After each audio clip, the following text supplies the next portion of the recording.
Možná, že tento film zachrání něčí život.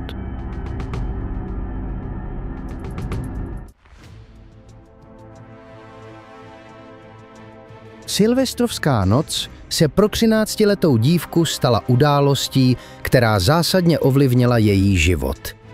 Dostala se do situace, kdy byla pod kontrolou nebezpečného člověka po dobu několika dní, přičemž průběh této události byl zaznamenán na kameru. Tento případ ukazuje, jak zdánlivě nevinná komunikace na internetu může vést k vážným a trvalým následkům, které vzbudily pozornost po celém světě. Tragický příběh Alicie Kozakievič. Alicia Kozakievič se narodila v americkém městě Pittsburgh. V jejím životě bylo všechno, o čem si člověk může jen přát. Milující rodiče, starostlivý starší bratr a budoucnost plná nadějí. Bratr ji seznámil se světem internetu. Brzy si Alicia oblíbila chaty, které umožňovaly lidem z celého světa bez překážek komunikovat. V chatu se seznámila s vrstevníkem, k němuž si rychle vytvořila sympatie. Neustále si psali, společně dělali domácí úkoly a vyprávěli si o svém životě. Alicia se s novým přítelem radila, svěřovala se mu se svými starostmi a občas si stěžovala na rodiče. Chlapec ji vždy rozveseloval, podporoval a sdílel všechny její zájmy.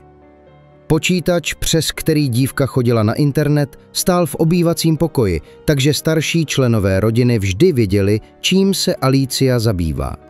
Aby se vyhnula neustálé kontrole, začala chodit do chatu v noci, když už všichni spali. Tak to pokračovalo téměř rok. Alicia byla na vrcholu štěstí a myslela si, že našla spřízněnou duši. Tématem jejich rozhovorů se stále častěji stávalo osobní setkání. Internetová komunikace jim už nestačila a zde vznikl hlavní problém.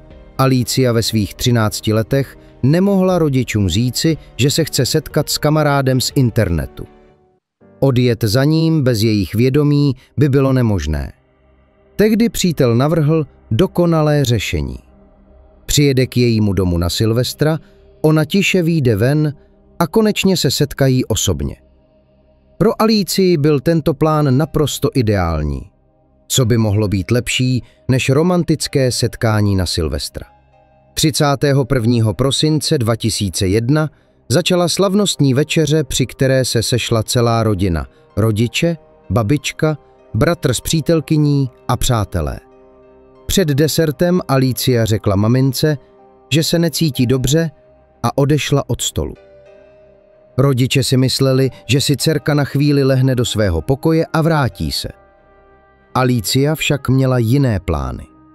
Tiše opustila dům a běžela po ulici vstříc svému princi. V té chvíli přemýšlela, proč se s ní chtěl sejít právě na Silvestra. Určitě proto, aby jí dal krásný dárek, pomyslela si Alicia. Běžela a představovala si, jak proběhne jejich první schůzka. Velmi brzy však romantickou náladu vystřídal lehký neklid. Dívka stála uprostřed temné ulice, kolem nebylo ani živáčka. V tu chvíli si uvědomila, jak nebezpečné a nerozumné bylo opustit svůj domov. Alicia se rozhodla vrátit zpět. Otočila se, ale náhle uslyšela své jméno. Pomyslela si, že teď by bylo hloupé utíkat a vydala se vstříc svému osudu. Dál už všechno probíhalo jako v mlze. Dívka se ocitla v autě, nějaký muž ji vezl neznámo kam. Strach zaplňoval její mysl. Strašný, ochromující strach, který ji zevnitře zžíral. Alicii připadalo, že to, co se děje, je jen film, rozhodně ne její vlastní život. Po 5 hodinách cesty uviděla jeho tvář. Byl to dospělý muž, který se vůbec nepodobal chlapci z chatu. To, co se dělo, nedokázala pochopit. Zdálo se, že horší už to být nemůže. Náhle ji chytil za ruce. Vytáhl z auta, hodil do sklepa a připoutal řetězem. Podíval se jí do očí, zlověstně se usmál a řekl: teď ti bude hodně zle, tak můžeš brečet. Následující 4 dny se pro dívku staly skutečným peklem. Únosce ji znásilňoval, mučil a vše natáčel na kameru. Záznamy okamžitě sdílel na sadistických fórech a někdy přiváděl do domu své přátele, aby k dívce měli přístup. Po celou dobu myslela Alicia jen na jediné – přežít. Jednoho dne jí sadista oznámil, že odjede z domu a vrátí se večer. Dodal, že se do ní začíná zamilovávat a Alicia pochopila, toho večera ji chce zabít. Mezitím FBI vynakládala obrovské úsilí, aby Alicii našla. V jednu chvíli se na ně obrátil anonymní muž z Floridy, který na internetu viděl video s týráním dívky. Vyděsil se, že by ho mohli obvinit jako spolupachatele a proto se rozhodl pomoci policii zjistit polohu oběti. Předal jim přihlašovací jméno, pod kterým násilník zveřejňoval záznamy. FBI rychle zjistila IP adresu a následně i polohu domu ve městě Herndon ve Virginii. Na místo okamžitě vyrazila zásahová jednotka. Když Alicia uslyšela hluk a křik, zděsila se.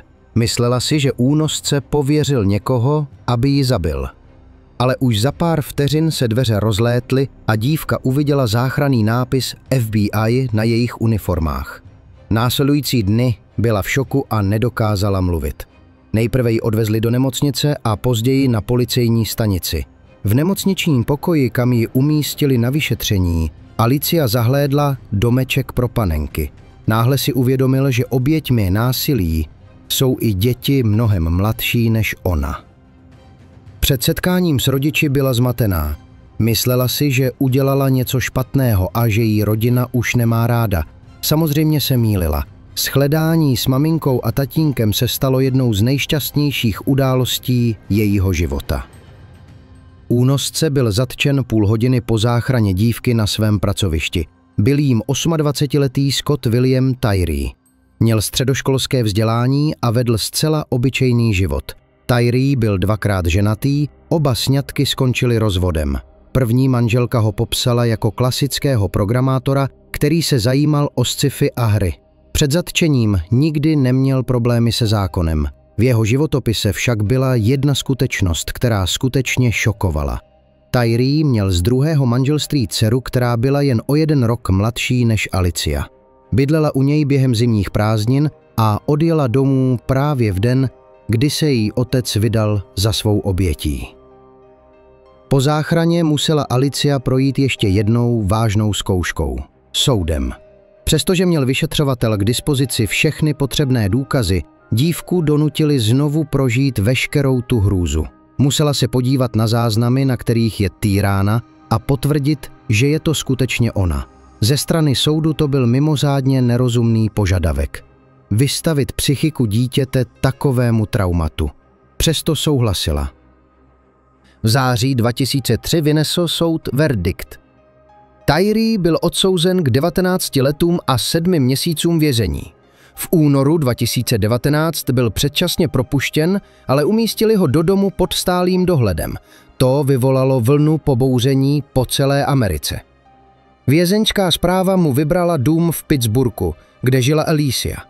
Obyčejní lidé i členové kongresu požadovali, aby byl sadista umístěn co nejdál od své oběti. Situace se vyřešila sama, i když jen dočasně. V říjnu 2019 Tyree porušil podmínky podmíněného propuštění a byl poslán zpět do vězení na další 2 roky. Na svobodu se dostal už v roce 2021. Co se týče Alicie, ten domeček pro panenky z nemocničního pokoje jí nedal spát. Uvědomovala si, jaké nebezpečí pro děti představuje internet, a ve 14 letech se rozhodla zasvětit svůj život jejich ochraně. Do jisté míry to zachránilo i ji samotnou, protože boj za dobrou věc a jasný cíl jí umožnili odvrátit pozornost od tragédie, která by mohla zlomit i ty nejsilnější. Dnes Alicia pracuje jako advokátka a chrání lidi, kteří se stali oběťmi násilníků a únosců. Založila také vlastní projekt, který pomáhá dospívajícím uvědomit si nebezpečí sociálních sítí. Po celou dobu svého životního putování bojovala s problémy v důvěře. Trauma z dětství téměř zničilo její víru v lidi, péči a upřímnost. Alicia však dokázala překonat i tuto těžkou bariéru a dnes je šťastně vdaná. Navzdory šťastnému konci vyvolává tento příběh smíšené pocity. Od tragédie Alicie Kozakievič uplynulo 20 let, ale problém zranitelnosti dětí na internetu nikam nezmizel. Naopak, s rozvojem technologií je aktuálnější než kdy dříve. Internet dává lidem svobodu, kterou každý využívá jinak. Vlády různých zemí přijímají zákony a zavádějí omezení, která však situaci nijak nemění. Příběh malé dívky z Pittsburghu je trpkou, ale potřebnou lekcí pro všechny bez ohledu na věk.